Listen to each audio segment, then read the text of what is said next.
Well, the council, I presume, is not going to introduce the ordinance in this form this evening. That's correct. In Or at order least to that's my adopt the ordinance, you must adopt it with the precise language that you intend to be in the code. And obviously, there's no consensus on the precise language that's been presented to you this evening, nor any consensus that I'm aware of as to exactly how you would change it. So we really can't do a first reading this evening. The other problem that you have is that as a part of your zoning ordinance, the state planning and zoning law requires a recommendation from the planning commission on any amendment to the zoning ordinance. Okay. Now, if the council were merely going to tinker around the edges of something that the planning commission had recommended to you, and you knew exactly what language you wanted, we could make those changes, bring the ordinance back, and that would be fine. If there's going to be significant substantive changes from what is in front of you, then I believe the planning law would require the planning commission to give you a recommendation, either yes or no, as to what they think about it. And you know, and I have no problem with that. You know, we have a planning commission that is comprised of a diverse group of people. What my concern is that in trying to be all-inclusive to everybody, it's going to keep going and going and going and going. And I'm not trying to ram through any particular thing. I don't have a vested interest in any particular point of this ordinance. What I do have an interest in is allowing or getting this to a point where it's acceptable at this point, knowing that we're going to continue to revise it as time goes along. But we have a lot of things that are coming up on our plate that we're going to have to be dealing with. And I'm not saying that this is less important than the others. But in the scheme of things, this is down a little bit further than some of the other things that we're going to have to be dealing with.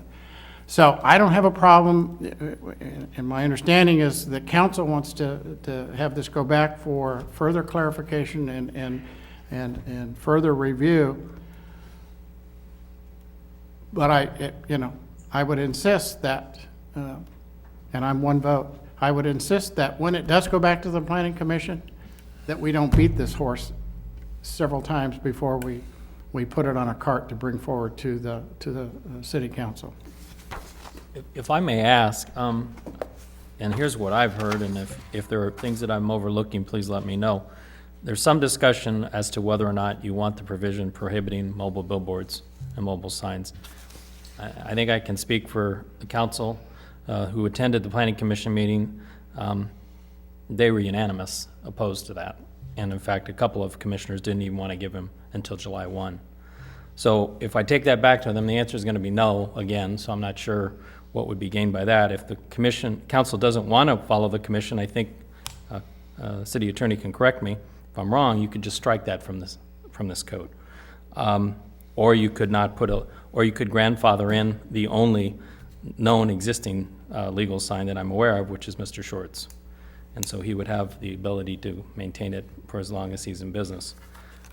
I've heard from Councilmember Charamello, and to a certain extent other council members, something to do with public service and event signage, and how do we address those. I think I've heard kind of two issues on real estate signs as to how are they addressed when they're placed out for open houses. I have seen ordinances to try to address those things. They typically require them to be placed on private property. Almost all the ones that you see placed in Dixon are placed on public property, and you get into the whole issue about ADA. And I've personally had complaints from a local ADA advocate against those signs being placed on city property.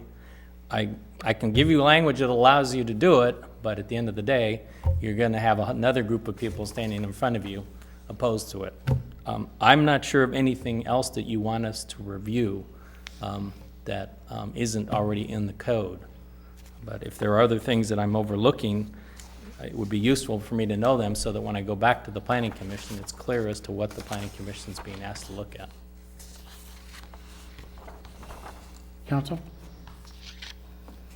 Well, I think that I made it pretty clear what I wanted in the revamped ordinance. I would agree with Mr. Dean that we need to do something to become contemporaneous with our ordinance. I think that we need to exempt the special events for the mobile signs if we're not going to just grandfather Mr. Short's sign in. I still don't see it as a problem, but as Mr. Dowswell said, the commission decided unanimously. I don't believe there were 7 members at the time, but there was at least a quorum. But then again, Mr. Short didn't make an argument for keeping the ability to have a mobile sign out there. He was more or less trying to come to a compromise, and I think that he should have been allowed. He shouldn't have been intimidated out of it. I don't know that he was intimidated, but maybe that's the wrong word to use. But I think he should have been at least given the opportunity to argue his point. And the final thing that I need in this ordinance is something that allows public service signs to be placed either on private property or public property, so that we know that we can continue to advertise for community type of things, non-commercial type of things. I think that's where the distinguishment comes that Mr. Dean was referring to. You don't look at what is exactly on the sign, but you have to look at what it is, and we're not in the business to promote commercial events. Charitable is one thing, special events, however you want to define it. Mr. Mayor, I really don't care whether we do it up here or whether we do it, send it on back to the Planning Commission. I don't know whether there's enough there to have them discuss it other than the mobile signs. I think that and then again, I don't know whether if we direct staff to include language for these public service announcements, whether we're going beyond the scope that the Planning Commission examined. So to me, that's a legal call, and I'd go ahead and let Mr. Dean decide on that, whether or not he would advise to send it back or not. Well, I think it's pretty clear on what things have to go back to the Planning Commission. So perhaps we could have a draft revision of this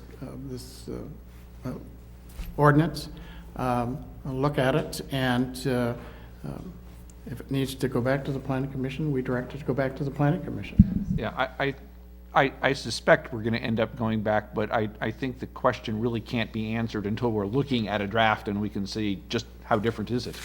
And I would leave that up to the city attorney and to Mr. Dowswell and to the city manager, and would acquiesce to their recommendations. So this will not be an action item tonight. We will not take into consideration any motion. So everybody has their language or their concerns expressed, and I think Mr. Dowswell has taken copious notes, and we'll move on. So that ends